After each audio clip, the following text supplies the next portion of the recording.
Morning to all of the viewers who are watching my video. Today we will discuss here about class 10th chapter number 8 how do organism reproduce. तो बच्चों आज हम यहाँ पे कक्षा 10 का जो 8वां चैप्टर है, बायोलॉजी का जो 8वां चैप्टर है, वो जीव जनन कैसे करते हैं उसके बारे में आज हम यहाँ पे अध्ययन करेंगे।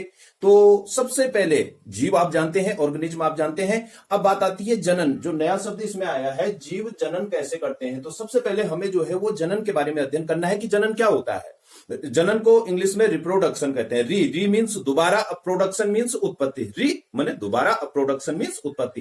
तो जीव की दोबारा उत्पत्ति, उसी प्रकार के जीव की दोबारा उत्पत्ति। तो रिप्रोडक्शन क्या है? Reproduction is a process by which organism reproduce their own type of organism called reproduction. तो जीवों के द्वारा, किसी भी जीव के द्वारा अपनी जैसी नई संतान जो है वो उत्पन्न कर लेना जो है वो क्या कहलाता है? रिप्रोडक्शन या जनन कहलाता है। ठीक है, तो यहां पे मैंने यहाँ पे परिभाषा जनन की लिखी है। रिप्रोडक्शन क्या है? जीवधारियों द्वारा अपने ही समान नया जीव जो है वो उत्पन्न करने की जो क्रिया होती है वो क्या कहलाती है? जनन कहलाती है। अब आप जानते हैं जनन के बारे में कि मनुष्य है, मनुष्य जो है वो अपने जैसी संतान जो है वो आगे क्या कर लेता है? उत्पन्न कर लेता है। गाय है, गाय जो है अपने जैसे बच्चे को जो है वो क्या दे देती है? जन्म दे देती है। कोई पेड़ है, पेड़ जो है वो अपने समान जो है वो नया पेड़ जो है वो तैयार कर लेता है। आम का पेड़ है, आम से जो है वो आम का ही जो है वो क्या बनता है? पौधा बनता है। अब बात आती है कि भाई ये ऐसा होता क्यों है, ये किस प्रकार से होता है, अपने जैसे ही नए जीव को कैसे जन्म दे देते हैं। तो यहां पे हम देखेंगे हाउ इट इज पॉसिबल, ये कैसे संभव है। तो आप इस चीज को भी जानते हैं कि प्रत्येक जीव जो है, प्रत्येक जीव का जो शरीर है वो क्या है? बहुत सूक्ष्म संरचनाओं से मिलकर के बना हुआ है। और उन सूक्ष्म संरचना को आप जो है वो किस नाम से जानते हैं? कोशिका के नाम से जानते हैं। वो कोशिका है। अब आपने देखा होगा कि यदि मैं यहाँ पे एक सिंपल सा कोशिका का यदि मैं यहाँ पे एक चित्र बनाऊं, जैसे मैंने यहाँ पे बता रखा है, माना ये जो है वो क्या है? एक सेल है। सेल के अंदर आप देखते होंगे कि एक बीच में जो है वो क्या होता है? न्यूक्लियस होता है, यानी केंद्रक होता है। और केंद्र के अंदर जो है वो क्या होते हैं? क्रोमोसोम्स होते हैं, गुणसूत्र होते हैं। और गुणसूत्र जो है वो इस प्रकार से धागे के समान, इस प्रकार से धागे के समान संरचना के रूप में जो है वो कहां होते हैं? केंद्र के अंदर होते हैं। ठीक है, तो केंद्रक है, केंद्र के अंदर जो है वो क्या होते हैं? क्रोमोसोम्स होते हैं, गुणसूत्र होते हैं। और गुणसूत्र जो है वो डीएनए, ठीक है, डीएनए और प्रोटीन, इनसे मिलकर के जो है वो किसका निर्माण होता है? गुणसूत्रों का निर्माण होता है। ठीक है, अब गुणसूत्र जो होते हैं, ये जो डीएनए होते हैं, इसमें लक्षण होते हैं, इसमें क्या होते हैं? कैरेक्टर होते हैं। डीएनए में क्या होते हैं? जो व्यक्ति है उसके कैरेक्टर, सारे कैरेक्टर जो हैं वो डीएनए में क्या होते हैं? निहित होते हैं।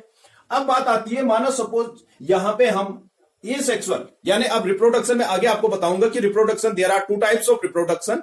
First is asexual reproduction and second is sexual reproduction. अब यानी कि लैंगिक जनन और अलैंगिक जनन, हिंदी में क्या बोलते हैं? लैंगिक जनन और अलैंगिक जनन कहते हैं। अब हम अलैंगिक जनन की बात करते हैं कि पहले अलैंगिक जनन क्या होता है। अलैंगिक जनन आप जानते हैं कि अलैंगिक जनन क्या होता है? ऐसा जनन, ठीक है, कि जीवधारियों द्वारा जहां पे कि जो संतति उत्पन्न की जाती है वो किसी एकल जनक के द्वारा जो है वो नई संतति जो है वो क्या हो जाती है? उत्पन्न हो जाती है। तो इस प्रकार का जो जनन होता है उसको हम जो है वो किस नाम से जानते हैं? अलैंगिक जनन के नाम से जानते हैं। ठीक है, और जबकि लैंगिक जनन जो होता है, लैंगिक जनन में जो है वो मेल और फीमेल दोनों के मेल से जो है वो किसका निर्माण होता है? जो चाइल्ड है, जो शिशु है, उसका निर्माण होता है, वो विकसित होता है। ठीक है, तो लैंगिक जनन में दोनों की आवश्यकता होती है, बिना दोनों जनकों के जो है वो संतति उत्पन्न नहीं होगी। लेकिन अलैंगिक जनन में क्या होता है? अलैंगिक जनन में जो है वो किसी भी एक एकल जनक के द्वारा जो है वो नई संतति उत्पन्न हो जाती है। अब हम बात करते हैं कि भाई ये जो है, जो जीव है वो अपने माता पिता के समान, अपने जनक के समान उसी प्रकार के कैसे बनते हैं, कैसे होते हैं। तो यदि हम एसेक्सुअल रिप्रोडक्शन की बात करें, और मैं यहाँ पे अमीबा का मैंने यहाँ पे चित्र बनाया, माना सपोज ये अमीबा है। अब अमीबा में क्या है? ये बीच में जो है वो क्या पाया जाता है? न्यूक्लियस पाया जाता है, केंद्रक पाया जाता है। केंद्रक के अंदर जो है वो क्या निहित होंगे? डीएनए होंगे। अब जब आपको मालूम है कि जो अमीबा है, अमीबा में विखंडन के द्वारा क्या होता है? अमीबा 1 से 2 में क्या हो जाता है? बढ़ जाता है। अब जब ये 1 से 2 में बढ़ा तो इसका जो न्यूक्लियस है, इसका जो केंद्रक है वो भी क्या हो जाता है? डिवाइड हो जाता है। और यहां से जो डीएनए है वो डीएनए जो है वो कहां पहुंच जाएंगे? इसमें भी पहुंच जाएंगे और इसकी इस वाली संतति में भी पहुंच जाएंगे। तो इस प्रकार से ये जो नया अमीबा होगा, जो बेबी अमीबा होगा, वो पूर्ण रूप से जो है वो किसके गुण होंगे? उसमें अपने जनक के जो है उनमें क्या होंगे? गुण होंगे। ठीक है, तो इस प्रकार से जो है, क्योंकि डीएनए में जो है वो क्या होते हैं? कैरेक्टर निहित होते हैं, गुण निहित होते हैं। ये माता पिता से जो है वो किसमें आते हैं? बच्चों में आते हैं। अब बात करते हैं, यदि हम सेक्सुअल रिप्रोडक्शन की बात करें, किसकी बात करें, सेक्सुअल रिप्रोडक्शन की बात करें, तो यहां पे हम मेल और फीमेल की बात करें, माना सपोज हम मनुष्य की बात करते हैं, तो वहां पे क्या होगा, वहां पे जो है किसके मेल से, जो मेल और फीमेल दोनों से जो है वो किसका निर्माण होता है, जाइगोट या चाइल्ड का निर्माण होता है, जो भ्रूण होता है उसका निर्माण होता है। अब यहां पे देखो, जो मेल होता है वहां से जो है वो स्पर्म आता है, और जो फीमेल होता है, फीमेल से जो है वो क्या आता है, ओवा। तो जो स्पर्म और ओवा है वो भी क्या है, वो भी एक सेल है। स्पर्म भी क्या है, एक सेल है। जैसे मैंने यहां पे सेक्सुअल रिप्रोडक्शन के अंतर्गत बता रखा है, इधर मैंने मेल लिखा है, इधर मैंने क्या लिखा है, फीमेल लिखा है। तो मेल से जो है वो मेल गैमेट आता है, इसको आप मेल गैमेट भी कह सकते हैं, MELEGAMET, मेल गैमेट भी बोल सकते हैं, और इसको आप क्या बोल सकते हैं, फीमेल गैमेट आप इसको बोल सकते हैं। तो या इसको आप स्पर्म कह सकते हैं, इसको आप ओवा कह सकते हैं, ठीक है। अब यहां पे जब स्पर्म और ओवा दोनों मिलते हैं तो किसकी फॉर्मेशन बनती है, जाइगोट का निर्माण होता है, जिसको हम हिंदी में क्या बोलते हैं, युग्मनज बोलते हैं। तो युग्मनज का जो है वो क्या होता है, निर्माण होता है, और यही जो है आगे जो किसका रूप धारण करता है, जो शिशु होता है उसका रूप धारण करता है, ठीक। तो अब यहां पे जो है हम कहेंगे कि भाई जो माता पिता है, माता पिता के समान ही या मनुष्य के समान ही उसके बच्चे भी होते हैं। अब यहां पे जो है सारे कैरेक्टर, क्योंकि ये जो सेल है, स्पर्म जो है, स्पर्म एक सेल है, तो इस सेल में जो मेल है, मेल के क्या होंगे, कैरेक्टर होंगे। जो ओवा है, ओवा में जो है वो किसके कैरेक्टर होंगे, फीमेल के कैरेक्टर होंगे। तो यहां पे इसके अंदर जो स्पर्म है, इसके अंदर भी क्या होगा, डीएनए होगा, डीएनए में सारे कैरेक्टर निहित होंगे। और ओवा है, इसमें भी जो है वो क्या होंगे, डीएनए होगा, और उसके अंदर सारे कैरेक्टर निहित होंगे। दोनों के दोनों स्पर्म और ओवा जब यहां पे फ्यूज करेंगे, यहां पे फ्यूजन इनका होगा, तो इस चाइल्ड के अंदर जो है, इस शिशु के अंदर जो है वो क्या आ जाएंगे, माता और पिता दोनों के गुण आ जाएंगे। लेकिन अब यहां पे एक प्रश्न दूसरा आता है कि क्या जैसे माता पिता है हूबहू वही गुण जो है वो चाइल्ड में आएंगे, तो यह संभव नहीं होता है, पूर्ण रूप से वही गुण नहीं आते हैं। अब यह चीज जो है वो किस पे निर्भर करती है कि भाई वो सारे गुण उसमें आएंगे या नहीं आएंगे, ये जो है दो चीजों पे यहां पे निर्भर करती है। एक होता है कि जनन के समय जब रिप्रोडक्शन होता है, REPRODUCTION, जब रिप्रोडक्शन होता है तो जो डीएनए होता है वो डबल होता है। डीएनए क्या होता है, दुगना।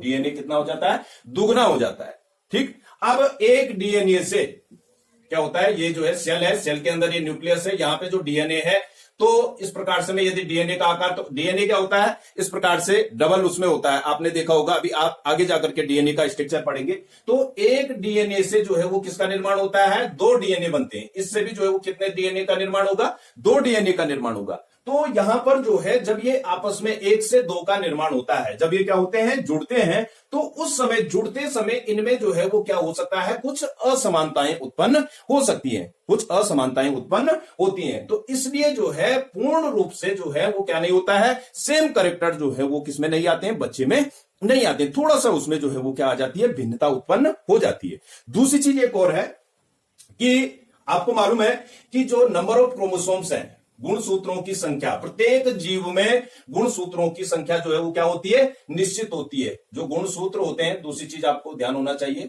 गुणसूत्र जो होते हैं उनकी संख्या जो है वो क्या होती है, प्रत्येक जीव में निश्चित होती है।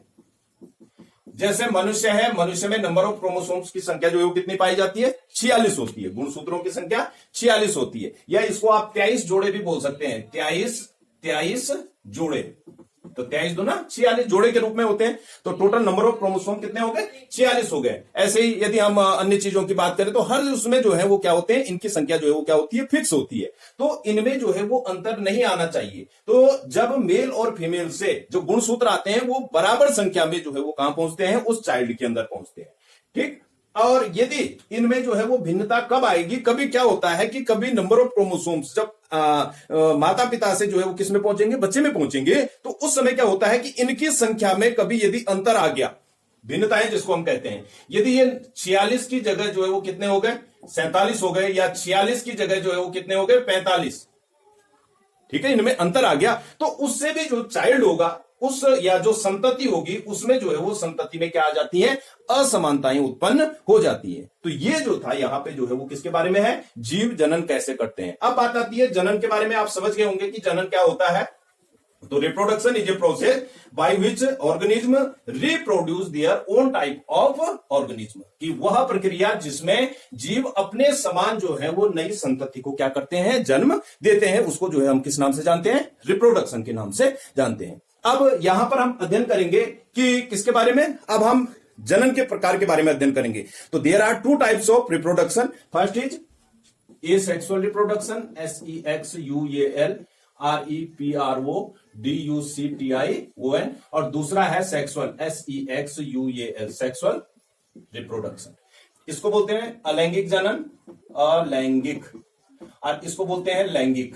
इसको क्या बोलते हैं, लैंगिक। एक अलैंगिक जनन हो गया और दूसरा कौन सा जनन हो गया, लैंगिक जनन। अब हम यहां पे इनके प्रकार के बारे में, जो अगला वाला वीडियो है उसके बारे में, सबसे पहले जो है वो किसके बारे में, अलैंगिक जनन के बारे में यहां पे हम अध्ययन करेंगे। फिर उसके बाद हम जो है वो किसके बारे में, लैंगिक जनन के बारे में अध्ययन करेंगे। तो अलैंगिक जनन और लैंगिक जनन के बारे में अगले वीडियो में अध्ययन करेंगे।